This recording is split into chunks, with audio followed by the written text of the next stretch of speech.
দর্শক এই মুহূর্তে পল্টনে ৮ দলের সমাবেশে আছেন সহকর্মী একে আজাদ। বিস্তারিত জানতে তার সাথে যুক্ত হচ্ছি। আজাদ, এর আগে জানাচ্ছিলেন সেখানে আমরা দেখছিলাম যে কর্মীরা সমবেত হচ্ছে, আর মাত্র ১ ঘন্টা সময় বাকি আছে মূল আয়োজন শুরু হবার। সমাবেশের বিস্তারিত তথ্য জানাবেন। এখন পর্যন্ত ৮ দলের কোন কোন নেতৃস্থানীয় ব্যক্তিরা সেখানে উপস্থিত হয়েছেন, আইন শৃঙ্খলা পরিস্থিতি সহ বিস্তারিত জানাবেন।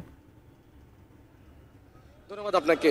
আমি এর আগের বুলেটিনেও বলছিলাম যে রাজধানীর বিভিন্ন ওয়ার্ড, থানা, অঞ্চল, জোন, এলাকা যা যা রয়েছে পূর্ব নির্ধারিত কর্মসূচি অনুযায়ী জুলাই জাতীয় সনদ যে বাস্তবায়নের আদেশটি জারি করা এবং সেই সঙ্গে রয়েছে আপনার গণভোট, যেটি নিয়ে দেশের মানুষ বা উন্মুখ হয়ে আছে, সেই গণভোট আয়োজনের এই সহ ৫ দফা দাবি আদায়ে ইসলামী ৮টি দল, যার মধ্যে জামায়াতে ইসলামী বাংলাদেশ, খেলাফতের ৩টি দল রয়েছে, খেলাফত আন্দোলন, খেলাফত মজলিস বাংলাদেশ, খেলাফত আন্দোলন, তারপরে বাংলাদেশ ডেভেলপমেন্ট পার্টি, জাতীয় গণতান্ত্রিক পার্টি, এরকম ৮টি রাজনৈতিক দল রয়েছে যারা যৌথভাবে আজকে পল্টন মোড়ে তাদের সমাবেশটি রেখেছেন। এবং নেতাকর্মীরা এই যেসব এলাকাগুলোর কথা বলেছি সেখান থেকে ঘন্টা দুয়েক আগ থেকেই বলা যায় তারা আসতে শুরু করেছেন, এবং বেলা যত গড়াচ্ছে ততই নেতাকর্মীদের সংখ্যা বাড়ছে। নানা ধরনের প্লে কার্ড, ব্যানার, ফেস্টুন এবং তাদের দলীয় পতাকা, জাতীয় পতাকা সহ বলা যায় যে বেশ সরগরম একটি অবস্থায় পল্টন মোড়টিতে। আমার পেছনেই অস্থায়ী একটি মঞ্চ তৈরির কাজ প্রায় শেষের দিকে বলা যায়, এবং এই ৮টি রাজনৈতিক দলের শীর্ষ নেতা যারা রয়েছেন তারা দুপুর ২টা থেকেই মূলত আনুষ্ঠানিক কার্যক্রম শুরু হবে তাদের সমাবেশের। তো এখনকার মতো এই ছিল আমার কাছে সবশেষ খবরাখবর।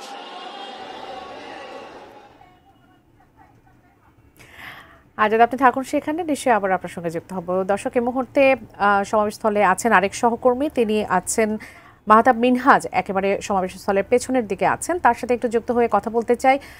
মিনহাজ, আপনি যেখানে অবস্থান করছেন সেখানকার পরিস্থিতি একটু আমাদের জানাবেন। নেতাকর্মীরা উপস্থিত হয়েছেন, কি পরিস্থিতি সেখানে বিরাজ করছে, আইন শৃঙ্খলা পরিস্থিতি সহ বিস্তারিত তথ্য জানাবেন।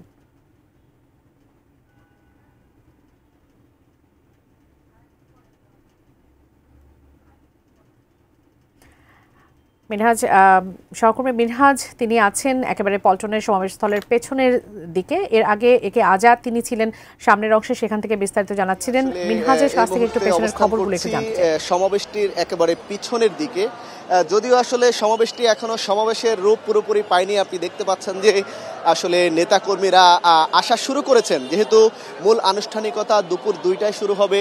আমরা দেখতে পাচ্ছি যে এই মুহূর্তে রাজধানী সহ আশপাশের বিভিন্ন জেলার ওয়ার্ড পর্যায়ের যত নেতাকর্মীরা আছেন তারা কিন্তু সবাই অনুষ্ঠান স্থলে এসে উপস্থিত হচ্ছেন।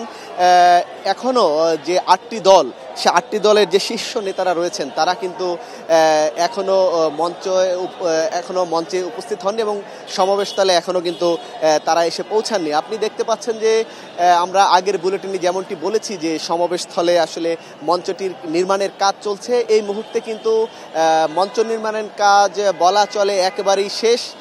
কিছুক্ষণের মধ্যেই মঞ্চে হয়তো যারা আমন্ত্রিত অতিথি থাকবেন তারা এখানে আসবেন। আপনি দেখতে পাচ্ছেন যে আসলে এই সমাবেশকে কেন্দ্র করে কিন্তু পুরানা পল্টন যে মোড়টি রয়েছে, মোড়ের যে চতুর্দিকের যে রাস্তাগুলো রয়েছে প্রত্যেকটি সড়কেরই কিন্তু আসলে যান চলাচল বন্ধ করে দেওয়া হয়েছে। আমরা আসলে এই কারণে একটু দেখতে পাচ্ছি যে আসলে একটু জনভোগান্তি হচ্ছে, যদিও যারা এই ৮ দলের আয়োজক রয়েছেন তারা কিন্তু সর্বোচ্চ চেষ্টা করেছেন যেন জনগণের কোনো দুর্ভোগ না হয়। সে অর্থে আসলে আমরা দেখেছি যে 12টার দিকে এই মঞ্চ নির্মাণের কাজটি শুরু হয়েছে, যেন জনগণের আসলে সাধারণ জনগণের জন্য কোনো ধরনের সমস্যা না হয়। আপনি জানেন যে আসলে এই যে আজকের সমাবেশ, এই যে 5টি দাবিতে আজ যে সমাবেশটি হচ্ছে 8 দলের, এই 5টি দাবি কিন্তু আসলে অনেক দিন ধরেই কিন্তু এই 8টি দল করে যাচ্ছে। তারা এর আগে কিন্তু 4 স্তরে কিন্তু তারা অনেক কর্মসূচি পালন করেছেন। তারই ধারাবাহিকতায় কিন্তু আজ এই পঞ্চমবারের মতো তারা আজকে সমাবেশের আয়োজন করেছেন তাদের দাবিগুলো আদায়ের লক্ষ্যে।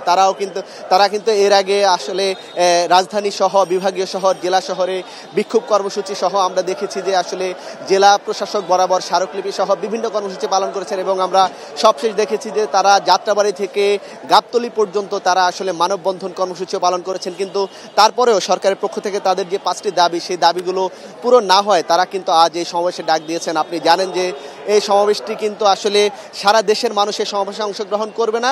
সমাবেশটিতে শুধু ঢাকা শহর সহ আশপাশের জেলার যারা নেতাকর্মী রয়েছেন তারা কিন্তু অবস্থান করবেন, এবং ইতোমধ্যে আমরা দেখতে পাচ্ছি যে আসলে বিভিন্ন জেলা এবং আসলে ঢাকা যারা ওয়ার্ড পর্যায়ের নেতাকর্মী রয়েছেন তারা আসছেন। কিছুক্ষণের মধ্যেই হয়তো এখানে মূল আনুষ্ঠানিকতা শুরু হবে।